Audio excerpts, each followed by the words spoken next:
Okay, so as you're starting to get ready for retirement, thinking about maybe having a second home, there's a lot of factors that are involved. And I always think it's really important to first talk with your financial planner, talk about your goals, what's important to you, and come up with a strategy, that's best for you.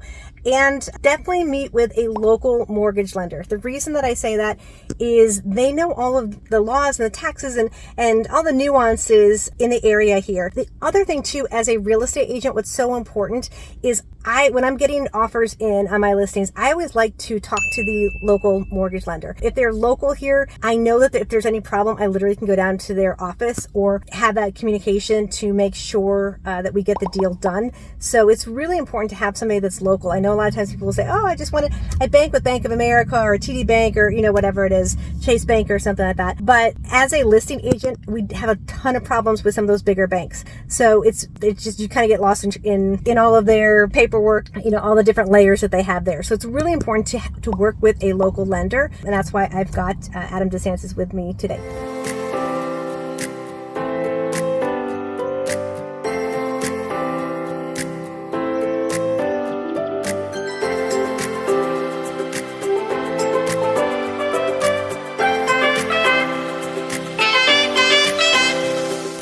Hi, how you doing? My name's Adam DeSantis. I'm a local lender here in Florida. I'm excited to talk to you guys from Tradition today, and hopefully Megan is going to give me some really good questions and we can get some good answers for you guys. One of the questions that I always get from people is when they're thinking about making a move to South Florida and they're thinking about retirement, what are some things that they need to know? I mean, how much can they put down, 5% or 10%, or what's the difference between buying a second home in terms of your mortgage rate and primary residence versus a second home? So yeah, if you're buying a second home, if you're not going to occupy it for over 6 months, then you're going to get a second home mortgage, which typically is going to have a bit higher interest rate than your conventional primary mortgage, and lenders are going to be looking for a larger down payment. What are you thinking? How much more of a down payment? Letter of the law, you can do 5%, 10%, but you're not going to get a really good interest rate. In fact, lenders kind of deter that business in a slick way of offering really bad interest rates for those down payments. If you want a comparable rate to what you have on your primary, or what you would get in the primary market, you're going to want to put down 30% or more on a second home. And why do you need 30%? I've always heard 20%. So what's the difference between 20% and 30%? For a second home, lenders have pricing hits for the interest rate, and those pricing hits just simply start to disappear when you put a larger down payment. They're lending money based on someone's likelihood to repay. The more money they put down, the more likely they're to repay. When someone has a second home, if things go south, the first thing they're ditching or stop paying is the second home. So the more skin you have in the game, the more likely the lender is to... It's just, they're looking at it as more risk. Exactly. Okay. So if you're doing a second home, let's say you put the 30% down, are you going to get the same interest rate as you would on a primary? Yes, if you do 30% down, those pricing adjustments that I just talked about start disappearing. So if you're looking to purchase a primary, your interest rate today is going to be somewhere around 7 flat. If you put 30% down on a secondary today, you'd have that same rate, 7 flat. Okay. Now the question that everyone asks, and we don't have the magic ball, when are the interest rates coming down? Oh my gosh. So if I would have been way more optimistic if you asked me that question 3 weeks ago. Okay. But recent data suggests that interest rates are going to stay up for a little bit longer, and the Federal Reserve, the folks who are kind of manipulating the rates and whatnot, they've started to come out and say flat out that they're not going to lower them anytime soon. They may have to stay higher for longer, which is kind of a buzz phrase that they've been using. There's a meeting in June. Keep your eyes out and ears open for that meeting. I don't think that they're going to lower rates at that meeting. I would shoot for, and I'm hopeful for, fall. Okay, and that's what I always tell people. For some reason, it always happens before the political cycle. Right. Before a political election, they want to look better for all the voters and stuff like that. And so I've always seen it that the interest rates always go down. So even if we don't have one for early part of 2024, look for one before the election for interest rates. Okay, Adam. So one of the other questions that I get a lot, I work with a lot of people that are 55 and older, and so they are here. And they're retired, and they'd like to get a mortgage. They have the cash to pay for it, but they wouldn't mind getting a mortgage and having a lower, saving some of that money for trips and fun things that they want to do. How do they get a mortgage if they're retired and they're not showing income? Yeah, so that's a great question and one that I get all the time. The answer is an asset depletion loan. And what that is, let's say that you have lump sum.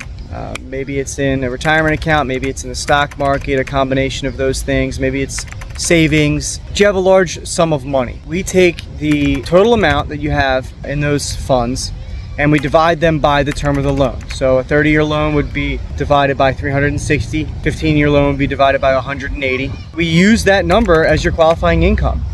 So I can't do the math on the fly here, but if you've got $2 million in the bank, we take that number, divide it by 360 or 180, and whatever that spits out is your qualifiable income. You might not be able to buy $1 million house with the assets you have, but maybe you could get a 50% loan, so you're saving 50% of your cash and keeping it on hand for things, keeping it earning. Trips and vacations. You're retired. And that's what you want to keeping spend it, time with. keeping it in an account that can pay you. Okay. Maybe put 50% down, use your assets to qualify for the other 50% mortgage. That just gives you a little bit of flexibility instead of spending all of your cash or a large portion of your cash. Okay. Now, the other question that I get, and there's a lot of people that everyone's worked really hard all their life and it's fantastic, and you have a lot of money maybe saved up, but they're trying to figure out, do they pay cash for something or should they get the mortgage? What would you say the advantages and I guess maybe disadvantages with a cash loan versus buying with a mortgage? I'm biased. I mean, I lend money for a living, so but my honest opinion, and I think that a financial advisor would agree, would be the upside of paying cash is being as competitive as you can be in the market and then not having a mortgage payment. The downside is you're spending a large portion of money, you're taking a large portion of money out of the stock market, which over the last 100 years the average return in the stock market is 10%. That beats what you would pay in a mortgage. And then simple interest earning accounts like CDs and whatnot are comparable to where the rates are today, so that would be a wash. At the very least you're at a wash as far as interest goes. And at least if you don't have it all in a mortgage, you have the flexibility to reinvest. If you put 50% down or you put all cash in, your home is appreciating at the same rate, regardless of what you put down. So if let's say you put 50% invested into a home that's appreciating, and then you have 50% to invest elsewhere, where you're just diversifying your investments, making the most of your money. And then there's the fact that interest you pay on your mortgage is one of the last real tax deductions that we have.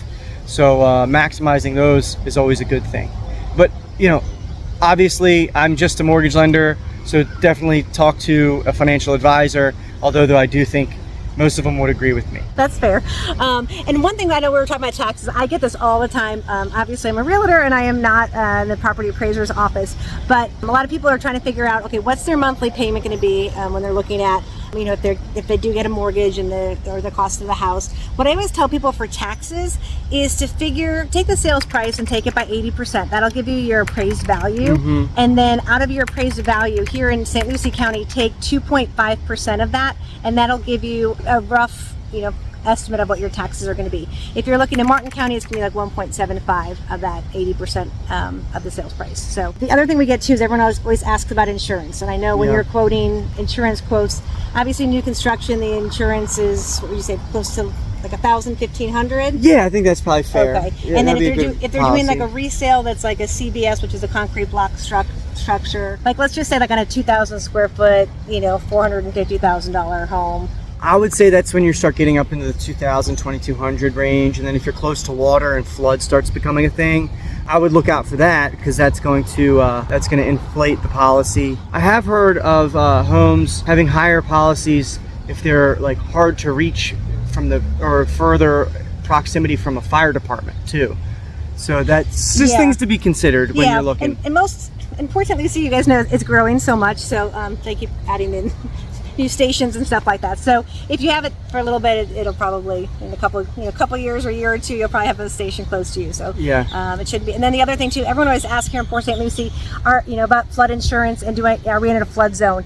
We are not in a flood zone. I always tell people still to get flood insurance. It's not that much more expensive, and any kind of damage that we have here from a hurricane or even just all the rain that we have will not be covered by your hurricane insurance. Hurricane insurance only covers your wind.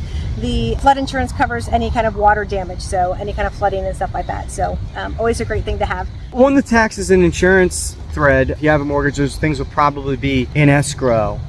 So you'll basically pay 1/12 of those each month, and then when they come due, it'll be dispersed from your taxes and your escrow account by your lender.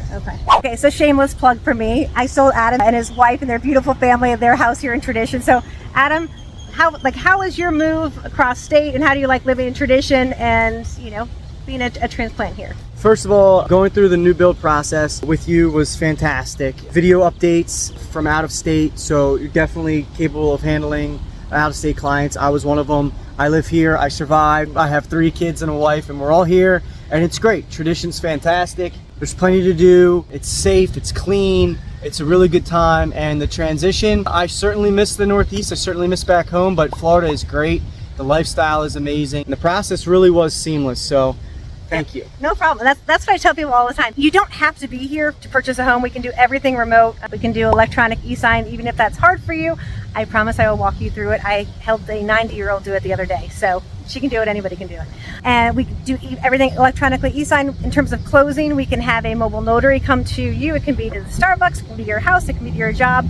We try to make everything as easy as possible. Same thing for, you know, walkthroughs. We can do the video walkthroughs and inspections. We can do all that virtually as well too. So you can do everything from the comfort of your home if you're looking for your vacation home or retirement home here. If you have any questions about mortgages, about your situation in general, please make sure to check out the link below. We'll have all of Adam's contact information in there. He's a fantastic resource. One of the reasons that I love working with him too is that he comes up with really creative solutions for my clients and stuff like that. Some different programs that I wasn't aware of, and he really, you know, tries to find the best deal for, you know, for everyone and whatever your situation is. So definitely check him out. You guys know me. I'm always happy to help you find your treasure on the Treasure Coast here, whether it is in the Tradition area that has more and more growing 55 and older communities with every single lifestyle possible, whether it's here in Tradition, St. Lucie West, or not in a gated community. I'm here to always help you, and so is Adam.